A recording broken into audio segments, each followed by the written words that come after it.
داسې ارزان بیه غوندې بوراک په وخت وکړي دغه څنګه د موجودات وګوره غوړه ده ولا ښه ولا صحیح ده غاښونه یې شته اوه د زبردسته ویزه ده څو ده دا خو دا اخري په 14,000 1400 روپۍ درکړم ځکه نه 2 باندې لاندې پراته وي هېڅ که دا چټي لیونی د دې بل ماما ته ورسو ماما یې تا ویزه خو به ارزانه وي په څو ده ولا ارزانه تا ته بیا اخري په 50 روپۍ درکړم هغه د څو ته 1800 روپۍ مې نه راکړې نور څنګه یې ښه ښه وې ولا شکر دی خدای پاک د ماما ته څنګه پېژنګلو یې که څنګه یاره چې دا کلي ویشه ته چېرته وې نو دا خو څوک به 10,000 روپۍ هم نه اخلي که نه دغه ویزه ته چې تا اخیستې دا به څنګه خرڅوو په زه ماته طریقه راسې خرڅه به کړو داسې کار وکړه که نه زه هلته بېرته چېرته کښېنه دلته سوداګر ورته راغی څنګه چې سوداګر راغی چې سوداګر په 20 غوښته تی په 25 غواړه سوداګر په 25 غوښته تی په 10 غواړه خو داسې سړی په پیراګانو کې زه په طریقه پوهېږم زه تا هلته کښېنه ځه السلام علیکم وعلیکم سلام لکه چې بختور یې ښه ما ولې چې بختور به یې داخلي غاښونه ستا بوراک پکېږي او که نه نن چېرته راوستلې ده بوراک څنګه نه پکېږي بختور سړی به یې اخلي ویزه خو مې یو ویزه ده چې ما کوو پوښتنې دا وګوره د دې خولې 4 که 5 غاښونه دي ډېره ښه ویزه ده په څو به اوسې ماما وبسې د تا لپاره اخري ته په ما ډېر خوږ ولګېدې که نه بل سړي اوس غوښتله 45,000 نغدې راته وشمارلې مالزه نه کېږي تا لپاره به اخري اوسي په 40,000 خلاصه کړم نه نه مازغه دې کار کې او که نه وا سړی دا خو داسې دا د بل ګاګ هم راغی ویزه ډېره ښه ده که نه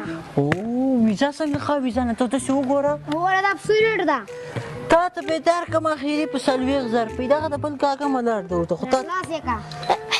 اول خو زه ورته راغلم زه یې اخلم په 40,000 خفه نه شې دلته یې په 40,000 اول دې رانه غوښتې دي ماما یې ما په 45,000 ښه زه دلته مې ښه اخلم مې 50,000 ما په 50,000 د مې 50,000 روپۍ ما 20,000 روپۍ راوړه ما داسې بولځم یې راوړه مې 50,000 ښه 50,000 الله یې تقبل کړي په 50,000 الله دې بختور کړي درته بوی دې ته بختور کړي ښه الله دې تقبل قبول دې کړي د غریب په قسمت کې نو ورسره لکه د غوايي خو ډېر غټ د موږ نه سره لوی ورسره یو کسابه ته راوله هغه یې حلال کړي صحیح شو هغه سلام علیکم ته کساب یې وعلیکم سلام غونچه ګل کسابګر سرمنې په جب کې ګرځوم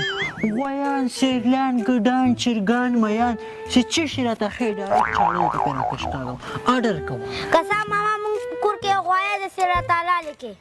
بالکل به درته حلال کړمه سرمنه سر پښې کولمې لری دا به ما ته راکړې او ورسره دې کې 3-4 روپۍ شیریني راکولم ها ته راځه موږ هغه به کور کې خبر درسره وکړي راځه دا دغه نه دی هغه دغه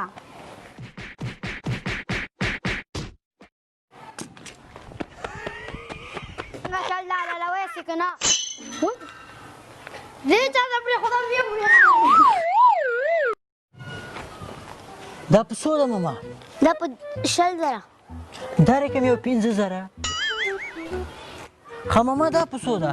دا په 10,000 دا رقم یو 20,000 روپۍ ښه زه ماما دغه په څو ده دا په 15,000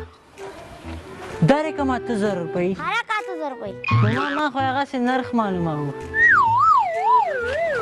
ما خو هسې نرخ معلوموو ماما غوایه خو ملا ښه غوایه واخیسته خو په دې کلي کې به چا داسې غوایه نه اخیستې لکه دا ما چې واخیستې ظالمه داسې غوایه سړی واخیستې نوم سړی پرې وکړي نوم چې ولا پلانکي خو داسې غوایه اخیستې پوه شوې هغه ده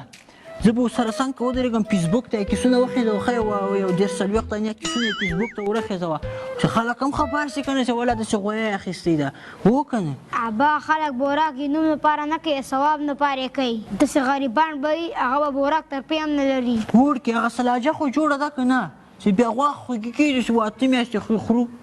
ابا خلک د بوراک غوښه ټوله ځان سره نږدي خلک یې په غریبانو ویشي ابا ما مخکې مته وویل چې داسې خلک ستاسې بوراک یې نه وي کړي باید هغو ته هم غوښه ورکړو هو ولا دا خو دې ښه خبره وکړه آفرین په څو دې واخیسته ولا په 10,000 مې واخیسته په څو دې واخیسته په 10,000 مې واخیسته دا تاسو واخیسته ولا په 10,000 مې واخیسته په 10,000 مې واخیسته په 10,000 مې واخیسته په 10,000 مې واخیسته په 10,000 مې دا دې په څو واخیسته آفرین آفرین داسې خوند کوي ځلیږي کور کې تشناب نه لرئ د خلکو نه خو زه لیونی سوم مه درېږه طریقه ورسره کوم په 10,000 مې واخیسته په 10,000